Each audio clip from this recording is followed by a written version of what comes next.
It's The List and your boy at Fightful.com. With Jimmy Van and Sean Ross Sapp. They're on fire. Ooh, boom shakalaka. 200 strong. What's up, you guys? It is May 26th. It is Sean Ross Sapp. It is Fightful.com, and it's The List and your boy, number 215. We had a bit of a week off last week, and it was a big week off. As we went on the air, there were so many WWE releases. There have been even more cuts. There have been on-screen characters that have been cut. We're returning to traveling. There's so much that has happened since the last time you and I were on screen with each other, Jimmy. Yeah, I know that you were planning a week of shenanigans. And this week or last week? Last week. Oh. And it got thrown off track by legitimate news items. So that was unfortunate for you, Sean. Yeah, I was planning a week of shenanigans. I know you were. I could see Jeremy's face because Jeremy was like, shit. Yeah, he was like, which we didn't have any actual shenanigans planned. We were just going to let the shenanigans naturally unfold. And it didn't end up working. But, man, there's so much that's going on. Guys, if you all would leave a thumbs up, it would mean an awful lot. Please subscribe. Please tap the bell for notifications. Please learn how to use your mute button like Jimmy didn't learn how to do before he coughed. I don't know where it is, honestly. I don't know where it is on here. Like on this mic does not have a mute button. So when I cough, I'm going to cough. Oh, God. Yeah. Who cares about the viewers? Who cares about them? No, I care about the viewers, but they understand my pain. If I don't have a mute button on this thing, what am I supposed to do? You know what I mean? Well, you've got this little button right here next to your screen. Oh, it's on the screen? It says mute mic. You click that little microphone button, and like I'm about to do as you figure it out, and I read some super chats. Super chats are what you all can send us to support us. Show a little bit of love like Brandon Charles Powell and Dante did. Brandon Charles Powell said, excellent interview with EJ Nduka. Lots of respect on how he handled the Wirt situation. Dante V says, shout out to SRS and the Judge for a great interview. Looking forward to seeing him in the future. Tonight, you'll see EC3. I'm interviewing him and his producer, JC. I speak to him every few months, but I got a look at the narrative, and it is completely unlike anything you guys have seen. But that EJ interview, did you see specifically him talk about the Drake Wirt situation? No, but I'm aware of it, but I have not had a chance to see it.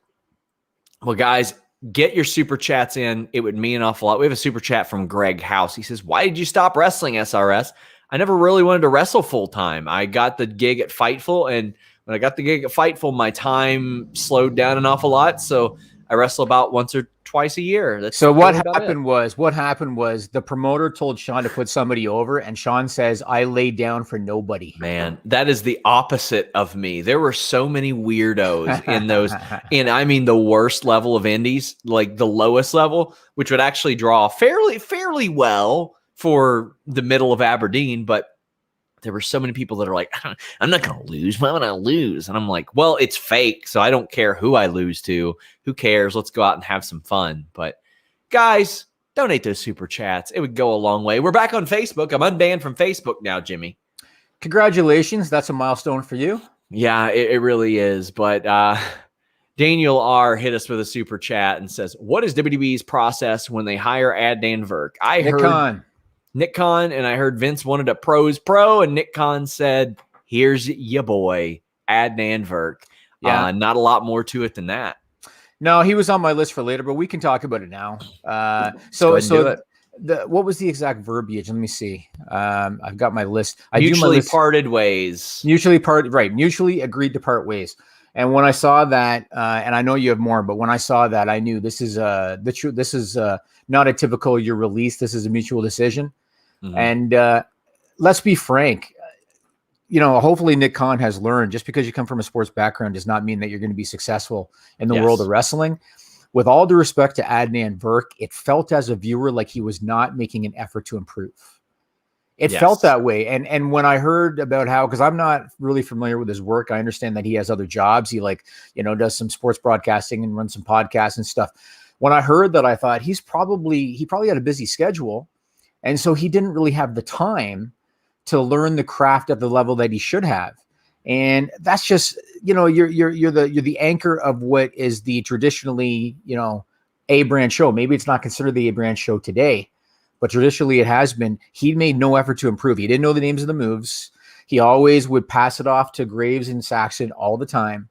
and he just wasn't working out. He wasn't. You don't want anybody to lose their job, but he wasn't working. He wasn't good. He wasn't good at this.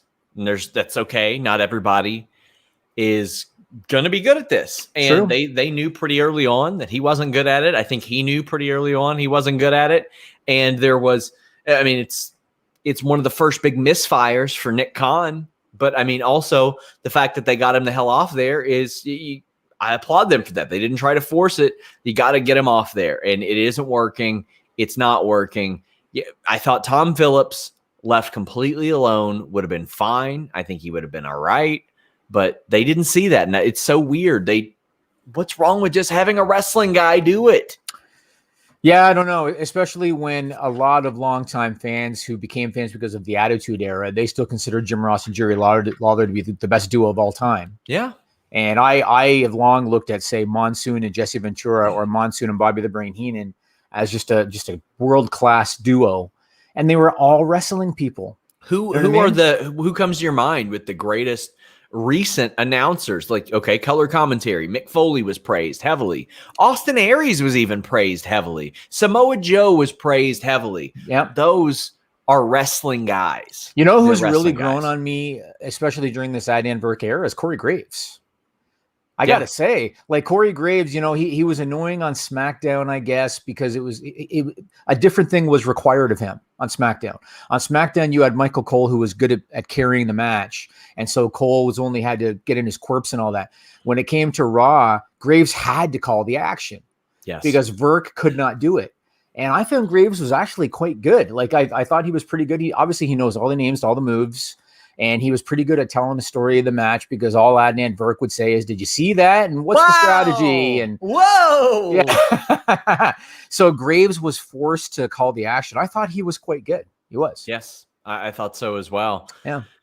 Oh, man, we got a couple super chats. Young Drizzy MSC says, what have you heard about Eva Marie's training? I know she seems more motivated, and when she's slated to return. Well, not to upsell you, but I'm working on an update that will be up on FightfulSelect.com tomorrow, actually, on Thursday. I've learned what she's going to do.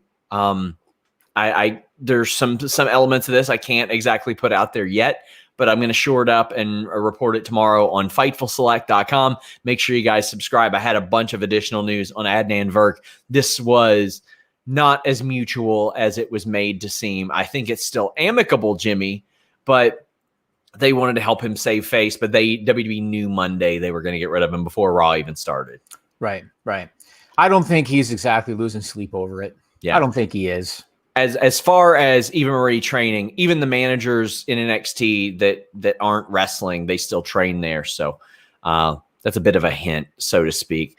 JJ Smith says, lurking Puro Joshi fans, Facebook groups and sites, they're saying that Rio's last contractual AEW match is Sunday against Deeb. Any truth to this? I do know that some of the original contracts that AEW would have signed are up soon or this year. There are some that were extended pretty early on, like MJF got like a big 5-year deal. But there are some people whose deals are up around May and I feel like September. And Joey Janela, they just extended him for a year, I believe. So I think what that is likely people saying, oh, well, she started at Double or Nothing, so she's probably finishing at Double or Nothing. As we found out with Daniel Bryan, Jimmy, that's not always the case. It's not always just, well, he got his contract extended in September, so it's up in September. Wasn't her case supposed to be temporary because she didn't know if she wanted to stay in the U.S.? I believe so. Yeah, I believe so. And that worked out pretty well for her by the looks of it. But you can never understand the motivations of somebody in their shoes. That's what we're doing. I mean, that's everybody's got a different look at things, so to speak. Yeah. Well, speaking of Double or Nothing, I'm going to be sitting in my hole this weekend in Toronto, Canada, the same hole I've been sitting in. Never mind. No, go ahead. Let's hear it. Hear it. Go. Finish your Is this like sentence. a Naya thing? Not going to be sitting in that hole. I'm sitting in a hole. Sitting on that hole. Yeah. Pretty much. But Sean Ross Sapp, that lucky bastard living in the U.S., gets to travel to Jacksonville, Florida on my dime for Double or Nothing this weekend. Let me tell you, it ain't all on your dime. I don't get credentials to the fan fest that I'm going to try to go to. Got to get my own rental car. It's just like working for Vince, Jimmy. Oh yeah. I can't wait until I get the text messages because this is what he does. So I'm going to get the text messages this weekend. Hey, Jimmy, can I do this? Or hey, Jimmy. Oh, it's still going to happen. Can I 100%. take this?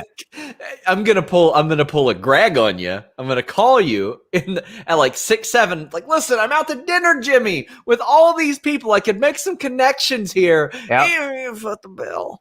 He did do that, and I think he did it after they'd already ordered. No, we were standing outside. No, I mean, my employee Greg did. I know. I was there. I was watching there. I was watching the phone call happen. Yeah, it wasn't. It was before we went to dinner. It was, but he said.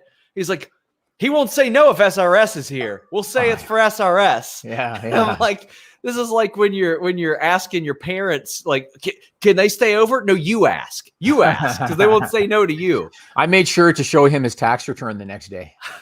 Yeah. So he was fully aware. JJ says her first AEW deal in 2019 was a 5-match deal before she signed a full-time deal. I'd be surprised. Phil Police is saying exactly Paris, France. I gotta do a layover in Charlotte, Jimmy. Both ways. Oh yeah. You ever been to Europe? I've never been to Europe. No? That is something my wife wants to do very badly. So eventually, I probably will. So I've been to Paris a few times, and I can probably hook you up with. I've been to Paris on the cheap. I wanted to do the local experience. So I didn't want to stay at like a Four Seasons. I wanted to stay at a small European hotel, and that's what I did, and it was amazing.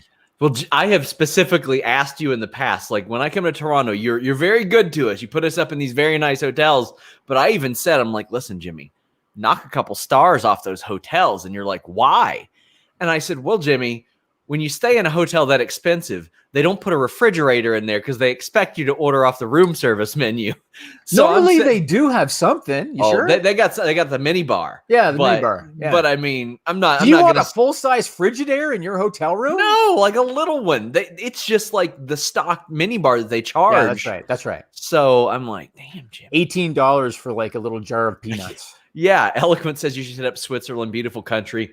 Hey, wherever my wife wants to go, we'll go. We'll go. I'll make sure she gets to go there. Did I ever tell you, not that I want to go on a tangent, but I got to tell you this. Did I ever tell you my story about the waiter in Paris? No. Ever tell you that story? This is a good story, so I'm going to tell you. So I was in Paris with my business partner, Luke, who you know, and we went to this nice restaurant, and they had a patio there. I had been there previously with my wife, who you've met. And anybody that doesn't know, my wife is brown skin. And so her and I, when we go to places, sometimes they remember us because of the white guy, brown girl. So her and I had gone to this place. We had sat on this patio. There was this waiter named Sammy, and him and I just really hit it off. And they're so chill in Paris, Sean. He sat at our table drinking wine with us, like while he's working. And we just really hit it off. And so a couple of years later, I'm back in Paris with my business partner. I told him about this place. We were in the area. And I said, hey, the restaurant's right there. Let's go. Yeah. 2 years later, Sean, we go on the patio. We sit down. Sammy comes walking out. I yell at his name, Sammy. He gives me a look and he comes over. I said, you'll never remember, but I was here 2 years ago with my wife, brown skin girl. He snaps his fingers and he goes, you sat right there. And he pointed to the table. And he was exactly right. That's exactly where we sat. And then what did he do? He sat down and drank wine with us. Oh, that's amazing. Yes. What did Luke think of that? Well, I had told him going in. I said, this is the guy that I met, and this is what happened. And he knows I don't bullshit. Like, I tell the truth. Yeah. And so when he saw the guy, it was great. It ended up, I think he hung with us for like over an hour sitting at our table during his shift. That's amazing. Because that's Paris, I guess. You know what I mean? Yeah. So AEW Double or Nothing, that is this weekend. Matt Reichiel says, I got a 2-hour flight from Baltimore to Jacksonville and got anywhere in 16 months. I haven't either. I hear you. I've been to Ohio in that period, and that's it. I haven't been anywhere else. I've been nowhere. I've traveled. Yep. Didn't get to go to Canada last year. That sucked. Might not get to this year, by the way things are looking. But doubt it. Sad. Yeah. Somebody says, will I be at Dynamite Friday too? I will not. I'll be landing at like 10:05 Eastern.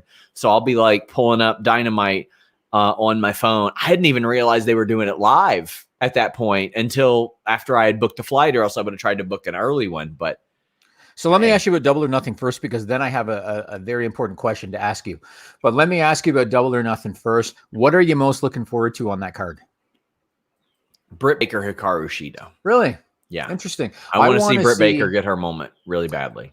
I want to see what they do with the Stadium Stampede, because there's been a lot of talk. There's going to be some live, some pre-taped. I assume it's going to be like the backlot brawl from Mania 12. That'll be interesting. I want to see Sting in a non-cinematic environment. Yes. I assume Darby Allin's going to have his working shoes on that night. It's the first time I'll ever have seen Matt Hardy or Sting wrestle. I've never seen Matt Hardy wrestle even live. So I'm interested in all that.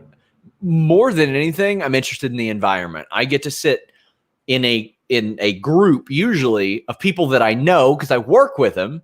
I mean, like Denise is going to be there, and all these people from the media that I know. Not that I don't want to sit with all you people, but I mean they group us together, and it's like it's a group experience just of people that I work with and I talk to on a daily basis. It's so cool. Yeah, it is, and that brings me to my very important question. So you're going to see Denise Salcedo. You guys are going to meet for the first time in person. Yeah.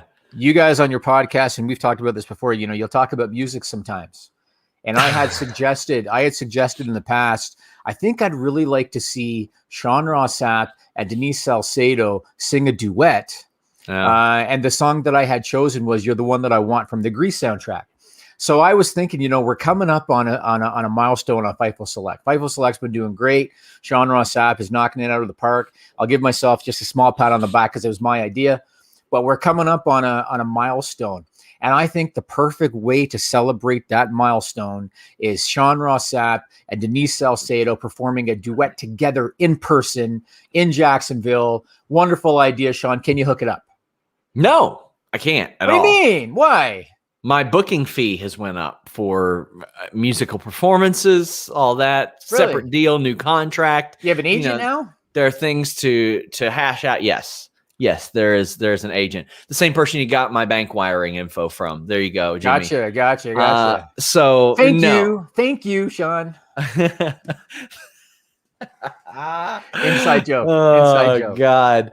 But no, that ain't happening. That ain't happening at all. I am giving Denise a ride to the show, though. I feel like I'm taking my sister to a wrestling show. Is she going by herself? Well, yeah, we all get one media credential. But like, is she going to Florida by herself? Yeah, I think so. She is, really? Yeah. Okay, well, good for her. We're adults here. I know, but she comes off to me like you just kind of want to protect her. You know what I mean? Of course. Of course. So, okay. Well, people in the live chat, I want you to give your support behind the idea of Denise and Sean performing "You're the One That I Want" together when they're in Jacksonville. I will take care of Denise. If Denise sees this, I'll take care of you. I want you and Sean to do this duet. And then when we hit that milestone on Fightful Select, we will air the duet for select subscribers, and we'll air it on the List on Your Boy, because I always like to give a little select tease on the List on Your Boy. So we'll do that. Piggy66 says, if you want to see SRS singing, watch Quizzlemania. That's true. I mean, that's true. We do have some more super chats. Any debuts at Double or Nothing? I think maybe one as a surprise, but I don't think it'll be a major one. I'm leaning. I think Nick Gage would be a good mystery guy for the Battle Royal, or Paul White would be there. But I think right now having Nick Gage pop up after the documentary would be a good shout for that as well. Yeah, you saw Dark Side, huh? Oh, it was fantastic, and I didn't know much about him at all. He's had a hell of a. He's had a tough go, man. It's been a tough decade for him, decade plus. Yeah.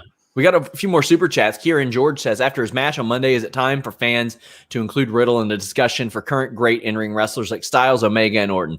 Well, I understand that given some of the issues surrounding him, why some people would not want to do that. But if we're talking about strictly in-ring, I think it'd be difficult to not include him among those. I mean, Sheamus hasn't been able to do that again the last couple months because of his booking, but that match with Xavier Woods might be the best singles match Xavier Woods has ever had, and he's real good too.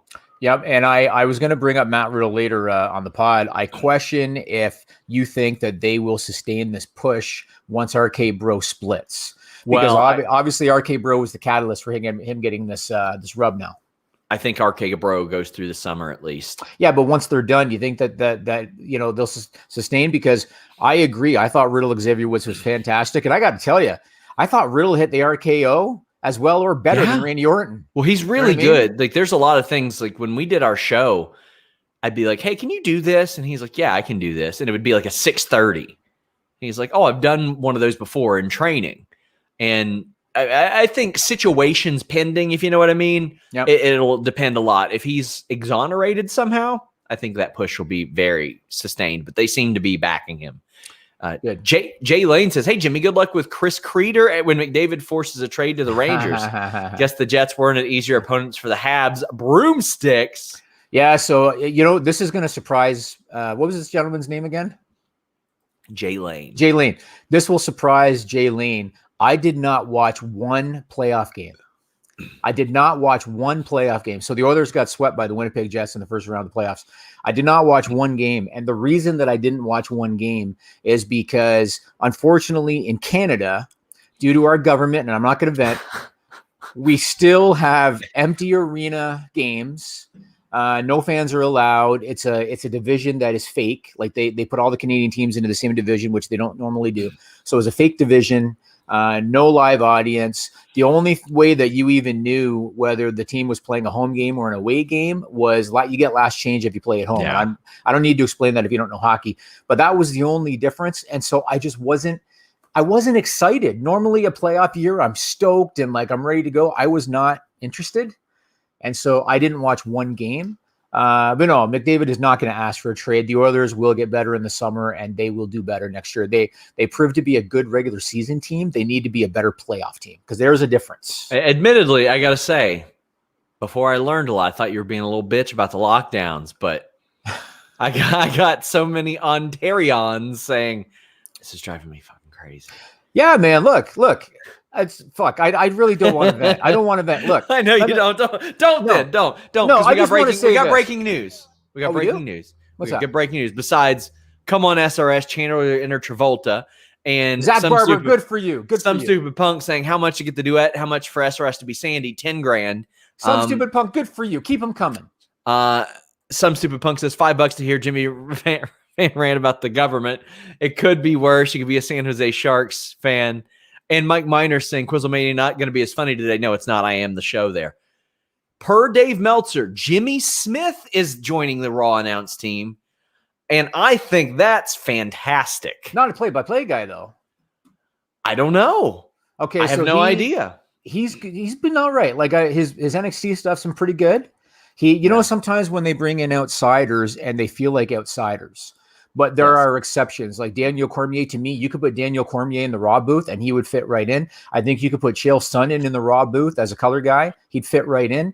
Jimmy Smith, to me, has felt the same way in NXT. He hasn't felt out of place. He sounds like he knows what he's talking about. I don't see him doing play-by-play. Maybe he will prove me wrong, but I personally, as a viewer, would not mind Corey Graves doing play-by-play, put him in the middle, and then Jimmy Smith, he can even utilize his MMA background, kind of be like a Rogan where you talk about, certain moves and whatnot and what it does to the body. That could be a good combination. You never know. I love Jimmy Smith's work. I was hoping to have him do some work with Fightful at one point, but yes, that's right. Didn't come together. Jay Kane says SRS and Jimmy Van, thoughts on NXT so far. Finn versus Karrion was a hell of a match. Any truth to David Finlay heading to NXT? I don't know. I know he was not at the Impact tapings.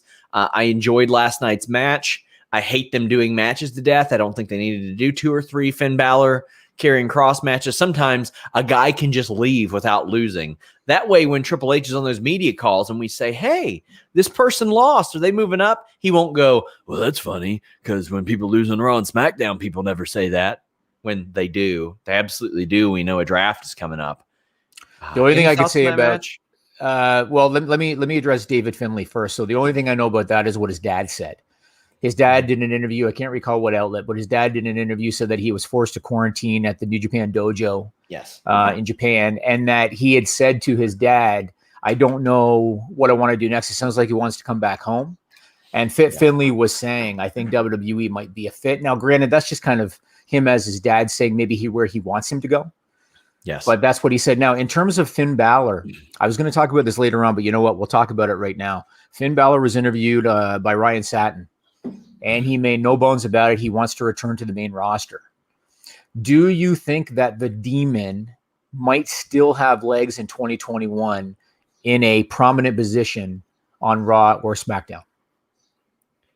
Yeah, Think because they do so bad at building up fresh people that somebody returning who was a former champion, I think, will get a top push for a little bit. Yeah. Okay, interesting. So maybe we could have, I don't know what brand he'd fit on best. I feel like they need him more on Raw. But if they need him bad on Raw. But then they're going to pigeonhole him with Bray Wyatt at some point. Fuck, who knows? But he could also be a babyface against Roman Reigns, and I think work pretty well as well. Yeah, I think so too. Yeah. Some stupid punk says, "Thank God the big man Jimmy Van is back." I appreciate that. I was only gone for 1 week. I know. That's all. I know. We've got a couple more super chats. Bezos says, with Edge and Sasha returning on the SmackDown before Money in the Bank, do you see them being placed in matches? And if so, do they win? I don't know if that's when they return. They are advertised for that. Yes. So that's on my list today too, man. Lots of stuff on my list today. That's not necessarily a return date. That's just an advertised date. Did I miss something that said specifically they were returning though? No, they said they're advertised. That's what I heard. They're advertised. And Throwback 27 has an interesting question. He says, with certain restrictions each state and country has, do you see the possibility of a second COVID wave happening?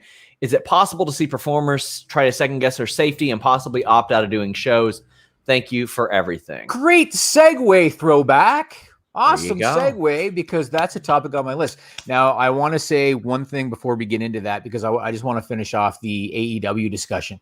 So obviously Dynamite's moving to TBS. And the catalyst is the NHL package that TNT's got for next season. I wanted to tell you guys this piece of news because this will show you how valuable the NHL package is to Warner. And this is not a slight on AEW, it's just kind of reality.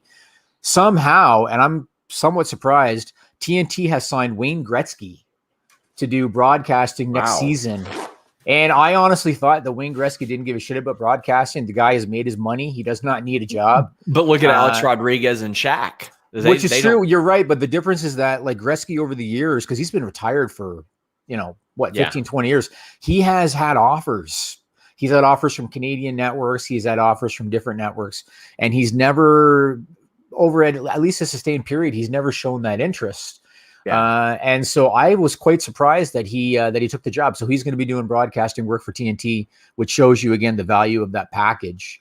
The other thing I wanted to mention was, apparently, they're going to maintain the TNT Championship name when they move to TBS. So I hope that Cody Rhodes has learned a lesson, because from my understanding, it was his idea to name the TNT Championship. I hope he's learned a lesson about what happens when you pigeonhole yourself. Yeah. Because let's be honest, man, he's been learning on the job how to be an executive. He had never run a company or been part of leadership before.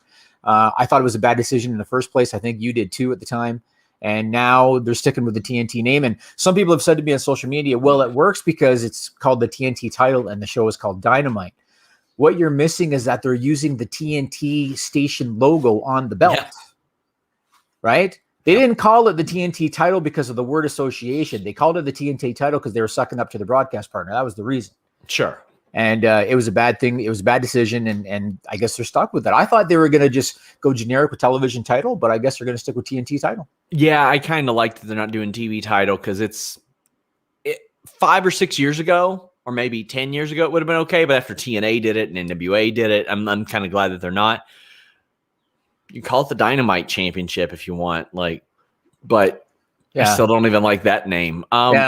We got news that Dave Meltzer reported that Jimmy Smith is slated to be the play-by-play announcer, not the color guy. So, okay, you know what? I'll reserve judgment till I see him. Well, we've got plenty of super chats.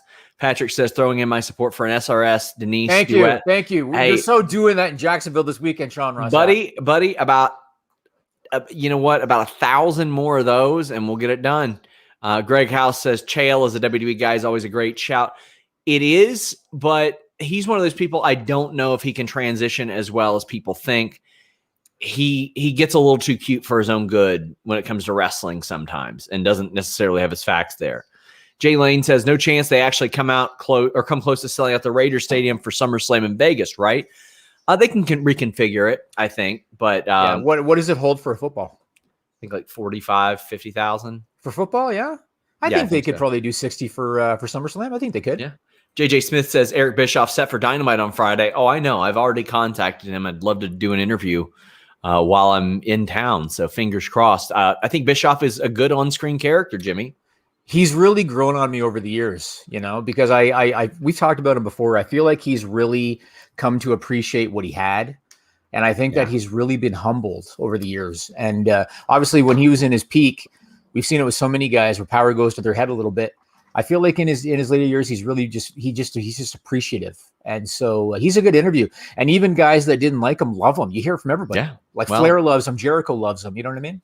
Well, got that set up right now based on the message I just got from him. So hopefully you guys will be seeing that soon. Ricardo says he's doing his part duet. I mean, come on, guys. Like, you think that what you're contributing here matters? No, it's that bank transfer. Sure. That's what matters. Sure. I'm trying to get away from a house with a sinkhole. I showed Jimmy my hole last week.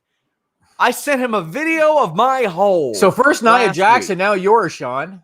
That's my weekend. Bill Hemmett says SRS, Jeremy Lambert, and Pearl to do Grease Lightning.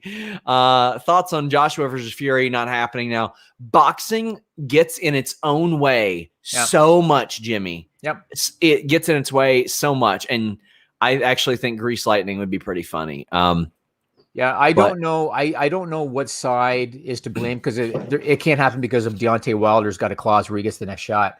I don't know who got in the way of that one, but if I was Joshua or Fury, I would be livid because they were promised something stupid. I think like 70 million a piece.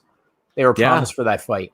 So I would be livid, but that's what happened. There was a contract with Deontay Wilder. My God, it's just unreal. Now, Pro Wrestling Unlimited didn't send a super chat. Come on, Timmy, cheapskate. He says Allegiant did a sold-out $65,000 Garth Brooks concert. Yeah, but you're talking about big sausage swinger Garth Brooks, megastar, compared to WWE relegating. Just relegating. Maybe they do sell it out, but I mean, think SummerSlam they could do all right because there hasn't been a lot of touring. Let's talk about the touring now. There's a lot of other stuff I still want to talk about. We'll do a little geography in a minute. Sure. But let's talk about the return to the road. So obviously they've announced a 25-city tour. It's going to start July 16, live SmackDown from Houston. And I did the math on it. So it's going to be over 8 weeks, 25 cities, averages out to about 3 shows a week. Yes. Here was my thought. So obviously right out of the chute, everybody's going to be excited because they get live fans back. There's probably going to be excitement about merch sales. There's probably going to be excitement about maybe I'm going to see a bump in my pay over my downside. Yeah. So there's going to be a lot of excitement. Here's my question for you. And Throwback alluded to it already. If they go back to anywhere close to the schedule they used to have, do you think that there's going to be talent that are going to push back and they don't want to do it? And the reason I'm asking, aside from what Throwback already said, things are different state by state. I do think they're going to be smart in the states they go into. Yeah. But there's been a lot of reports and there's been a lot of surveys, and I know it's not apples to apples, but there's been a lot of surveys about a lot of people, once things open up, they're not too keen on going back to work and they want to continue working from home, at least in a limited capacity. And so I'm kind of curious if some of these wrestlers, so you got like a Roman Reigns, we know he's immunocompromised. Mm-hmm. A lot of other wrestlers who maybe spent years on the road for the last 15, 16 months, they've been able to be at home every night. They've been able to have dinner with their families every night. They've been able to sleep in their own bed every night. How keen do you think they will be once the honeymoon period is over? Once this first tour wraps up, how keen are they going to be to go back on the road potentially 5-6 days a week? Do you think anybody's going to push back? I think some people will. Some of the people I've spoken to are very excited about doing that. But Jimmy, they have the cure. They have the cure right there. Send them to NXT for a while. It is a cable televised show. It takes place in Florida every single week. Mm-hmm. If they live in Florida, there you go. Give them a small run. Do it on loan, even. Like, have William Regal say, I've worked out a deal. I'm going to work out a bunch of these deals.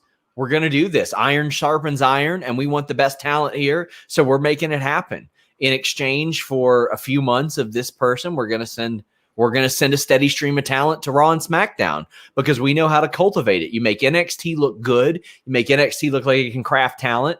You make William Regal not look inept. You keep your wrestlers happy. If they want to spend a few months off the road and just work in Florida for a while, do it. Otherwise, that's the nature of WWE. Either work it out in your deal or you're probably going to have to seek employment elsewhere. They are the traveling show, right? And this is what they do. Now, there are a lot of stuff where I'm usually like, oh, yeah, fight for the wrestlers, fight for the wrestlers. This is what you sign up for. Traveling on the road is what you sign up for.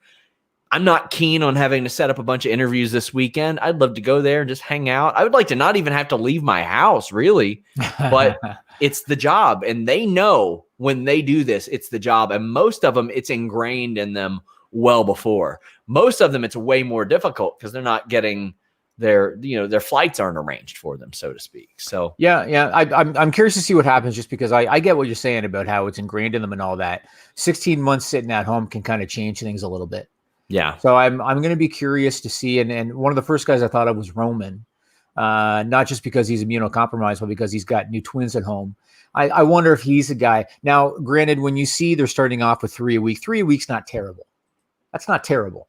But if they go back where they're doing, what were they doing? Friday, Saturday, Sunday, Monday on the one tour. The other two was doing Saturday, Sunday, Monday, Tuesday before. That was before SmackDown moved to Friday. I don't know if they go to 4 shows a week. We're on the road 5-6 days. I question if there's going to be pushback, but we're going to have to cross that bridge. Daniel R says, could you ever see a champ holding Money in the Bank with Roman? It could be interesting. I feel like Money in the Bank needs a good or interesting story. Money in the Bank could have a good or interesting story if they weren't lazy with it. They abuse that to the point to where people say, just get rid of it. It's stale. No, it's not. The creative around it is stale. I think that would be a good idea. I think that'd be a good way to freshen it up.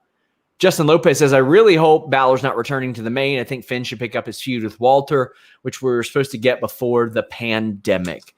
I mean, he could go over there, do one set of tapings, and that feud could still happen. He's got to make it's a week-long trip to the UK to make that happen. That's not a big deal. Yeah, I guess it depends on what he wants to do. I still don't know how travel is to Europe from the US, but I guess it depends on what he wants to do. Okay, let's have a little geography lesson. So did you know that according to John Cena, Taiwan is not a country? So Josh Cardenas sent a super chat and said, this whole Cena-China debacle, do fans turn on him? I think some will a little bit, but I think most will realize he just probably didn't know. Yeah. I think a lot of people don't even know what Taiwan is, to be honest. They don't know the situation around it. I am among them, so feel free to get yourself canceled, Jimmy. No, I'll just tell it like it is. All I ever do is tell the facts, Sean. That's what I do. Well, so I don't know the facts, so I won't even be nodding. I'll be all right. So I have no clue. Taiwan used to be a part of China, and if I remember right, Taiwan is called the Republic of China, and China is called the People's Republic of China. People in Taiwan, they want independence, or they consider themselves independent, and so they're considered their own country. China still views them as a part of China. So to China, they're a part of China. To basically the rest of the world, they're their own country. That's basically how it is. And the reason that John Cena did that, if we're being very honest, is China has major influence over Hollywood. Major influence over Hollywood. Quite frankly, Jimmy, the Skyscraper movie that we were like, this is going to fail, it sucks, made a big, giant profit because of China. Yes. Yeah, China is a massive market. And just so people understand, if anybody has seen the video Cena did, Cena, and I haven't talked to him, so this is just my assumption. Cena didn't do this because he felt like doing it. Cena did this because the studio told him to. He's promoting Fast and Furious 9. China is a massive, lucrative market for Hollywood. But the problem is, it's a communist nation. If they don't want your film to do well, your film will not do well.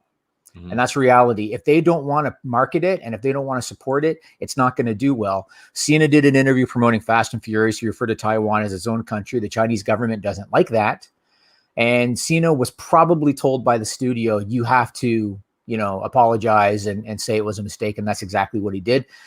this is just the real world, man. It's just the real world. Like China, like I said, they've got major influence. There have been a lot of stories about studios being forced to change scenes because the Chinese government did not like the message in the scene. I remember hearing something about, it might have been the Queen movie. And they didn't like elements of the homosexual perspective. And so they had to make changes to the movie. Otherwise China's not going to support it. And then it's not going to do well in the country. That's reality. And that's why Cena did it. So, but he's wrong. Yeah. Taiwan is a country. There you go. We have some super chats that I know a little bit more about. Kenshiro says, do you think NWA is just relying on AEW for exposure? And maybe that's why the show is so bad. I seriously can't believe some of the stuff they did.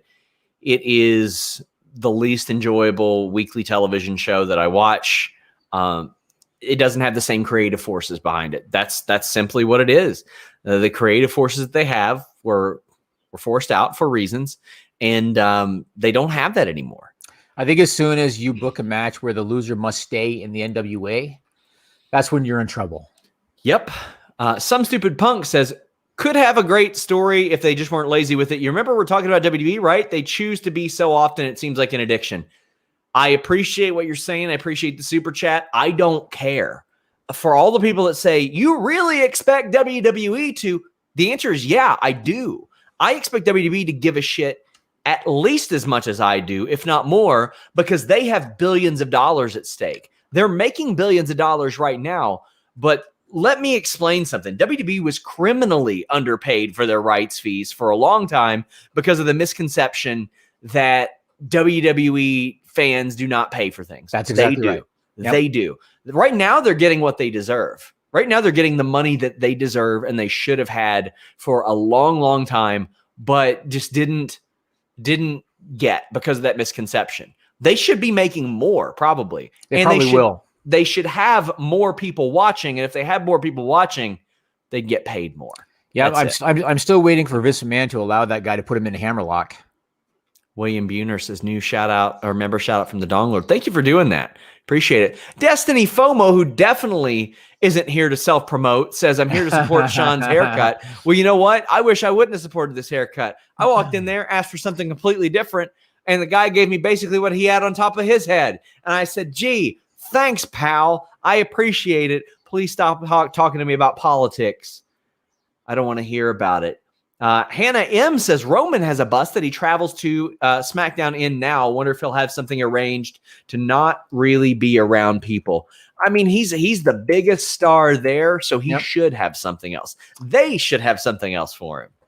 I mean, they could use the jet. They're not going anywhere. You know what I mean? Yeah. Greg House says, love that idea, but will WWE do that with NXT ever? I think you mean the Finn Balor thing? Yes. Swapping talent, yeah. I think they'll definitely do that. I think people will go over there for one night here and there. I think that'll be the case. Joel Pearl says NWA Women's Champ hasn't had a match in NWA proper. She had her knee scoped. That's why. So she's been out. Daniel R says, if I'm investing in time WWE, if I'm investing time in WWE, they need to care.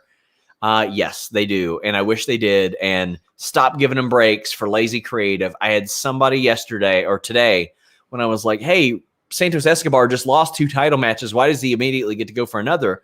Somebody said, oh, what? You just want to delay the inevitable with squash matches? And my answer is, yes, I do. I want people to win matches. I want Bronson Reed to say, I had to win a bunch of matches to get this. So do you. Back the line. I mean, then you have Asuka beating Charlotte, and then Charlotte beats Asuka. Charlotte gets the title shot. Asuka doesn't. Oh, yeah. Let's talk about this. So on Monday night, I'm watching Raw. Yeah. And I posted on Twitter. I asked if somebody could crunch some numbers for me. Oh, boy. Because I wanted to find out, okay, so far in 2021, how many matches have there been total on WWE Raw? And of those matches, how many have been clean finishes? This is something I wanted to know. Good old Sean Ross Sapp recruited Gisberto Guzzo. He recruited himself. He offered himself up. He did. He said, if Jimmy's serious, I'll do this. So awesome. Good on him. Well, I appreciate it. So Gisberto used to do the names for us, right? He used to count how many times they said the big dog on TV and all that. Yeah. So good old Gisberto sent over some numbers, and I'm going to give you 2 sets really quickly because this is very telling. So year to date through May 24th, So that's from January 1st through May 24th on WWE Raw. There have been 159 total matches, right? 159 total matches.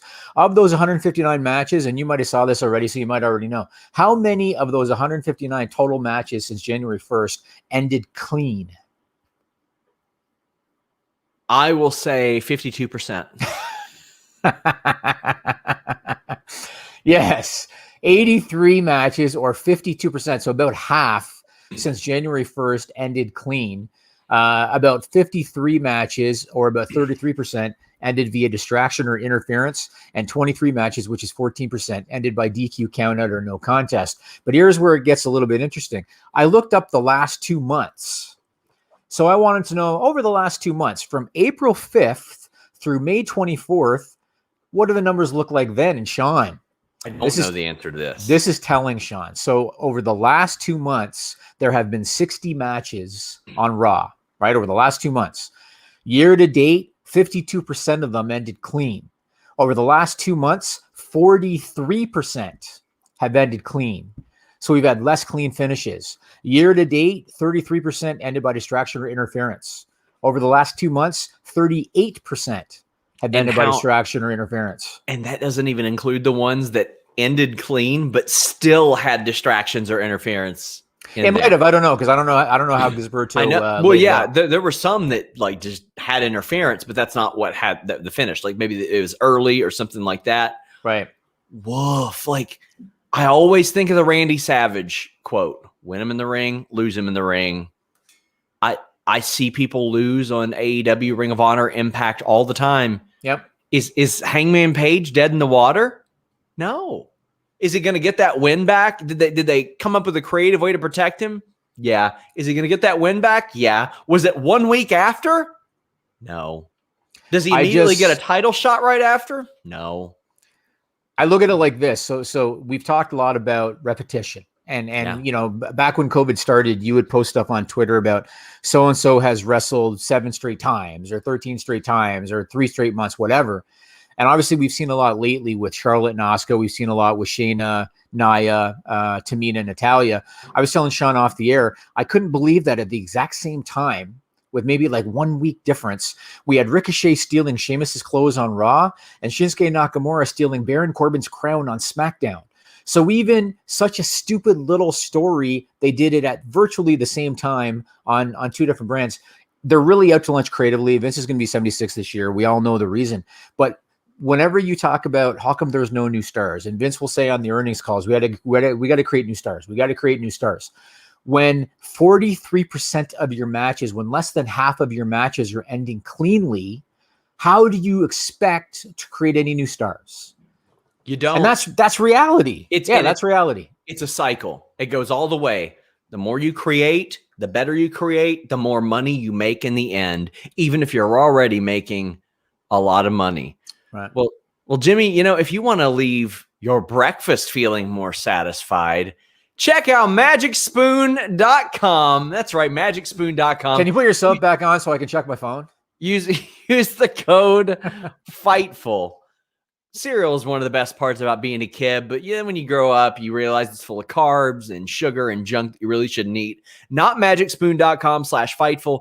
0 grams of sugar, 14 grams of protein, only 4 net grams of carbs in each serving, and only 140 calories a serving. I kick my morning off with Magic Spoon every weekday morning. It's keto-friendly, gluten-free, grain-free, soy-free, low-carb, and GMO-free. I've been working really hard to get back into shape, and Magic Spoon has been a very big part of that. You can build your own box with the custom bundle of cocoa fruity frosted peanut butter or cinnamon. I always say that I love to mix the peanut butter and cocoa. And right now, Magic Spoon has released a new flavor, birthday cake. And you can get it. I think it's in a special 5-pack for a limited time only. And that time is running out. So you want to check that out right now. Go to magicspoon.com/Fightful. Grab the new limited edition birthday cake or a custom bundle of cereal to try it today. Use our promo code FIGHTFUL at checkout. Save $5 off your order. It's good anywhere in the US or Canada, but only when you use our code FIGHTFUL. They are so confident in their product, it's backed with a 100% happiness guarantee. So if you don't like it for any reason, they'll refund your money. No questions asked, but they will. I mean, you will. You'll love it. I love it. Even this guy loves it, if you believe that. Jimmy the Curmudgeon Van even likes Magic Spoon. Check it out, my friends. MagicSpoon.com/Fightful. I love that he put me on the screen, but he kept my mic muted. Yes, I did. That's really nice and fair. I love it when you produce. Well, I also really love the overlay that I force you to start using every week. It looks really good. Do you mean one like we have for FightfulMag.com, Jimmy? So guess what, Sean Ross Sapp? What's that? Next week, I'm expecting, hopefully, depending on how the mail system is between the US and Canada, next week, I'm expecting that I'm going to be able to hold up the hard copy of Fightful magazine on this podcast and let everybody take a look. And if you're really, really, really nice, I might even send you one for free. Yeah, I would hope so. We'll see. We'll see if I'm in the mood or not. So Fightful magazine issue number 2. It is the May-June issue. You can get it right now via digital, or you can order it via print. And I believe print's going to start shipping out next week, from what I'm told. Lots of great stuff in this. We've got the greatest story never told about Dale Gagne and the AWA Superstars of Wrestling. I have a story I'm going to tell in a minute about the Ultimate Warrior that kind of ties into this a little bit. So that's a great story. Mike Straw did an amazing job. He talked to Justin Roberts for that story. He talked to Johnny Stewart, who is Dale Gagne's right-hand man. Matt Cardona has his first ever piece of writing, and I've locked up a guy for the next issue, which Sean knows about, which is going to be interesting. But Matt Cardona wrote his very first ever article for a magazine for issue 2. Did a really good job. Great story about Jim the Anvil Neidhart losing a watch supposedly given to him by Vince McMahon at a casino. Great story about Bobby Lashley finally getting to the top of WWE. Taylor Hendricks has a story about female free agents, breakout stars of 2021. There's all kinds of good stuff in this issue. And so check it out, FightfulMag.com. Get the digital issue now or order the print issue, and they're going out next week, I'm told. Very excited for that. Some Stupid Punks says, when can he get his first physical edition? Very soon. Very soon, my friends. While you all are here, please leave a thumbs up. Donate those super chats. We got about 10 minutes left. Then we're heading over to Fightful Select for the list goes on. Bezos says, Sean and Denise duet, new agenda, make it happen. Money talks, my friends. I am trying to buy a house. Jay Brownlee says, I'll be in Jacksonville all weekend, so I don't mind filming that duet for free. I have a tripod and a camera, my friend. I don't need any more witnesses. Some Stupid Punk says, no breaks for WWE. Haven't watched since 2018. Really? I mean, Jimmy? Wow. A lot of people and their friend Mark stopped watching. Yes, I know exactly what you're talking about. Yes, I know. And Eloquent says, did you see the Velveteen Dream statement? Yes, I did. I don't know what to say, man. I mean, it's one of these typical situations. It's one side and against the other side. What can you say? You know, I mean, well, what I can say is it wasn't just the stuff that he talked about. Okay, that's fine. I mean, all I can say is this. So obviously the first time there was an allegation, WWE went to bat for him. Yes. He remained on television. He remained a prominent performer on the show. When these other allegations came out, he was removed from television. That tells me there must have been enough to that smoke in terms of fire that WWE felt the need to get him off TV. And so that's all I can really say. Otherwise, it's unfortunate. The guy was a superstar just in the making. He was a superstar in the making. Had it all. He had it all. He did. He had the look. He had charisma. He had physicality.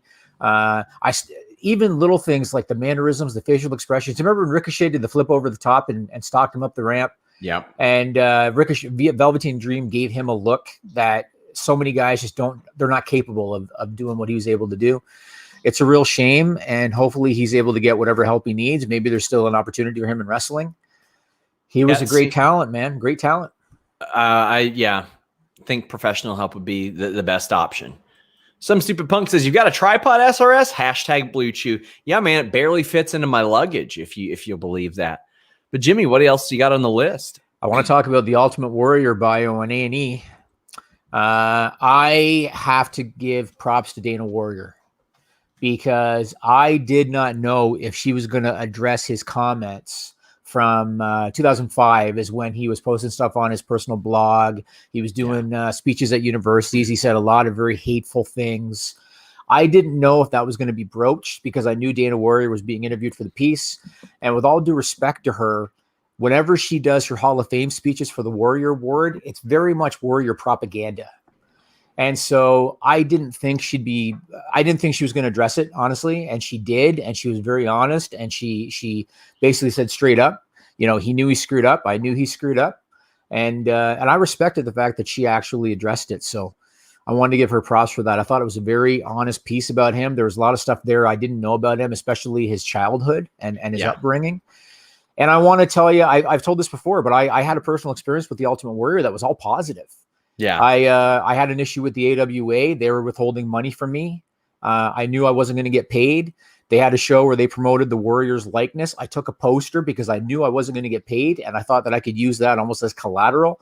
I hit up the Ultimate Warrior. Now, this was before 2005 when he ran into these issues. I hit him up around 2001, 2002. I told him what I saw. He said, will you send me a copy of the poster? I took a copy and I sent it to him. I don't know if he got it because he never mentioned it. Yeah. But then AWA Superstars threatened me with legal action. And this was when I was a different guy than I am now. Sean knows now. I don't bat an eye at that stuff. Right. Yeah. We had somebody trying to lightly come towards me with some stuff. And Jimmy's like, nah, good luck. I said, bring it basically. Bring it. Yeah. Yeah. Now I'm used to it. But when I was in my younger days, not running a company, I was fearful of stuff like that. Yeah, of and when I got this legal letter, I didn't know where to turn. And I hit up Warrior. And I said, this is what I got. This is what he said. And Warrior, he didn't even have to answer me. He could have just ignored it.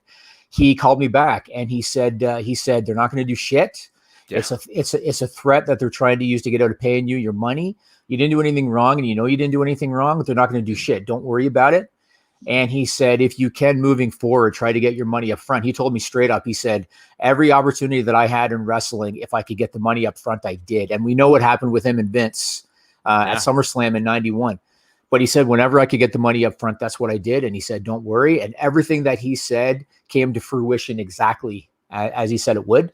And so personally, my experience with him was good. He was cool to me when I talked to him. If you guys want more stories like that, Jimmy Van has a book that is actually on Fightful Select. You all can subscribe, and there's a tab and under books that is listed. There's one issue there, thing that I took issue with. I don't care if somebody's conservative, liberal. I don't care about any of that.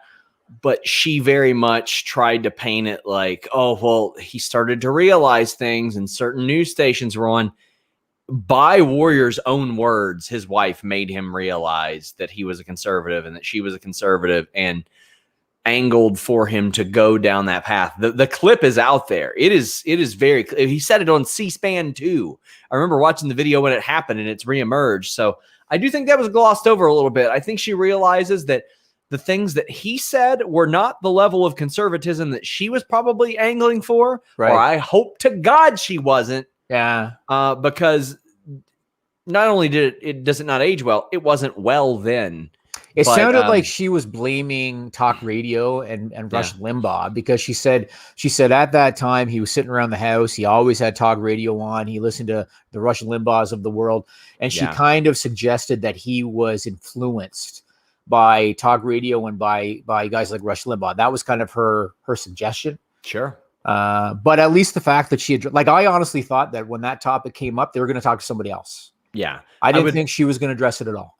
I would love to take a non-wrestling fan, have them watch back to back to back to back the Self-Destruction, the later documentary, the A&E documentary, and then the Dark Side of the Ring. And then I want to hear what they think and what they say based on that. Like, what do they think of this guy? Self-Destruction to me was a hit piece. Yeah. So I wouldn't include it because that was Vince McMahon being a bit of a dick, thinking I can make money off his name. I don't really think about that one, but I thought the A&E piece was pretty fair. I thought it was pretty nonpartisan. I thought they did a really good job. I think his daughter, the one, is probably angling to get into wrestling. I think Maddie. Yeah, Maddie. It looks like she's angling to get into wrestling. She's still a kid, but I think she's old enough that she could train. we'll see where it goes. I mean, like I said, I can only use my own experience, and he was cool the times that I talked to him. What else you got, Jimmy? That's all I got, man. We're going to go to the list goes on, and we are going to talk about the WWE layoffs a little bit. We are going to talk about Rhea Ripley. We're going to talk about Dalton Castle. We're going to talk about Eva Marie. I had this on my list before you mentioned it earlier. So I'm going to save it for list goes on. We'll talk about Eva Marie. Head over to FightfulSelect.com, and we'll do that next. Yeah, guys, subscribe to FightfulSelect.com. It's the best way to support us. I got stories on Logan Paul, Evolve, Eva Marie this week, a lot of stuff. I talked to people about the Michael Cole, the flubbed call at WrestleMania and how they felt about that. But if you're watching this, please leave a thumbs up. I cannot tell you how important that is to letting people find this show. But this Friday, programming note, SmackDown show and post AEW show. Thursday, we have a Cody Rhodes media call. We have the distraction. We have the predictions, myself and Sandra Ruth of ITR. Check it out, guys. We're out.